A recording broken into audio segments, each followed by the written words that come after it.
attention to that man behind the curtain.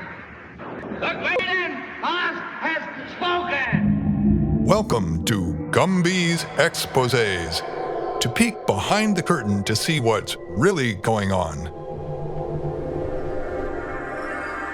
Hi everyone. You see some pretty dumb stuff on YouTube, but this is a beaut. To be fair, the guy really does have some great safety tips in the full-length video, but I'm gonna do an expose on an edited version of the video he calls How I Learned to Lead Without Paying for a Class. What's up guys? Today I'm going to share the story of how I learned to lead climb through doing my own research, teaching myself, and with the help of some more experienced lead climbing friends. To lead climb in any gym, usually in the US, you have to pass a lead climbing test which assesses if you have the basic skills and knowledge to not hurt yourself on the wall. Oftentimes, people get this knowledge from a class offered by the gym at various points of the month. I opted to test out of lead without taking a class, which is due to a couple of factors. Before I go further, I have to give a disclaimer. The purpose of this video is simply to share the story of how I learned to lead climb without taking a class, but it's not to discourage you from taking these classes. In fact, I actually encourage you to seek qualified instruction whenever possible. Back to the video. So there were three main reasons why I didn't want to take the class. Number one was that lead climbing classes are obviously very costly. $150 for a lead climbing class is basically stealing. I could basically buy 2 pairs of shoes or 1 pair of really good climbing shoes with that kind of money. Secondly, the availability of lead climbing classes are very, very limited. I would search up any class and they would be out or they would be fully booked until the next month. And then lastly, it was just something in the back of my head that old school climbers, they didn't go through this process. They didn't go through a lead climbing class when all they climbed was actually outdoor rock and not in a gym.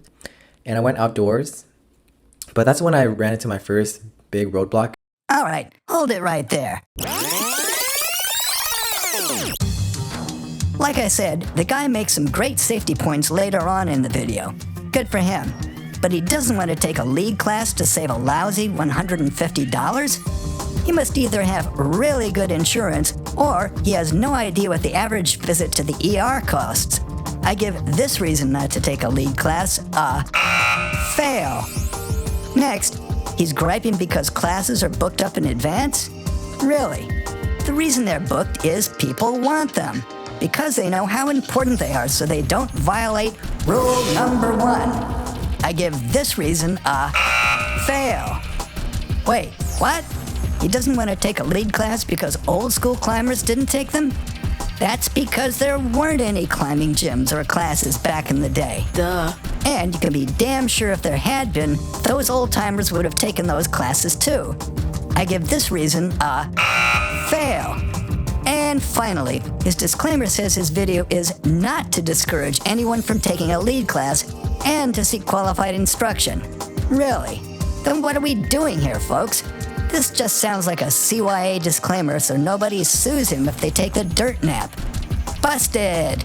Like I said, his safety tips are really valid, but overall, I give this video a fail.